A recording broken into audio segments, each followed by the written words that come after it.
Alright, let's talk about why Brighton might just be the ultimate weekend getaway for families with teens and tweens. And no, this isn't your typical travel guide. I'm here to break it down with my own take on why this seaside city is more than just a pretty beach. Here's the thing, Brighton has this unique vibe that's hard to find elsewhere. It's bohemian, it's lively, and it's got this laid-back energy that's perfect for families looking to escape the chaos of city life. Personally, I think what makes Brighton stand out is how it manages to be both nostalgic and modern at the same time. It's like stepping into a time capsule where vintage shops meet trendy cafes, and somehow, it just works. Now, let's start with the hook. Brighton isn't just about the beach. I mean, yes, the beach is there, but what's really fascinating is how the city caters to different interests. Take the upside-down house, for example. It's this quirky attraction where everything is, well, upside down. Sounds gimmicky, right? But here's the thing, it's actually a blast for teens who love taking Instagram-worthy photos. What many people don't realize is that these kinds of experiences are what make travel memorable for kids. It's not just about the destination, it's about the moments that feel unique and unexpected. From my perspective, one of the most underrated aspects of Brighton is its shopping scene. Sure, you've got your typical malls like Churchill Square, but then you've got North Laine, which is like a treasure trove for anyone who loves vintage finds or quirky shops.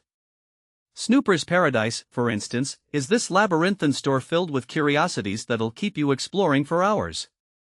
And if you're into anime or manga, Kids Monster is a must-visit. What this really suggests is that Brighton isn't just a one-size-fits-all destination, it's got something for everyone, even the most niche interests.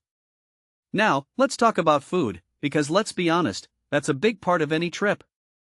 Brighton's food scene is incredibly diverse, and I think that's what makes it so appealing for families. For breakfast, Cappadocia's Garden Cafe is a gem.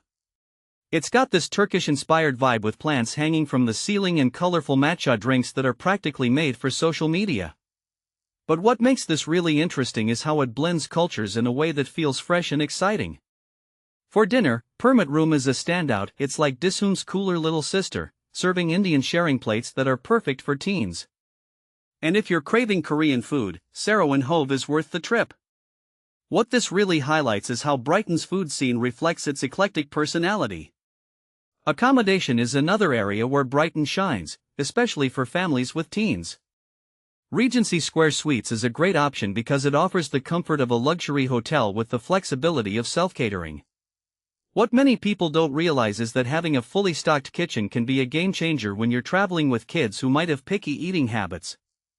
On the more affordable side, Leonardo Hotels offers great value without compromising on quality. Personally, I think the key here is finding a balance between comfort and convenience, and Brighton's accommodations do that really well. If you take a step back and think about it, Brighton's appeal goes beyond its attractions or food, it's about the overall experience. The city has this way of making you feel like you're part of something special, whether you're wandering through North Laine or catching a movie at the Duke of York's Picture House. One thing that immediately stands out is how Brighton manages to feel both bustling and relaxed at the same time. It's a place where you can spend the day exploring and the evening chilling on the beach, watching the sunset. This raises a deeper question: why do we travel with our families? Is it just about seeing new places, or is it about creating shared memories? Brighton, in my opinion, excels at the latter. It's not just a destination, it's an experience that brings families closer together. Whether it's laughing over a plate of tteokbokki at Sero or snapping photos at the upside-down house, these are the moments that stick with you.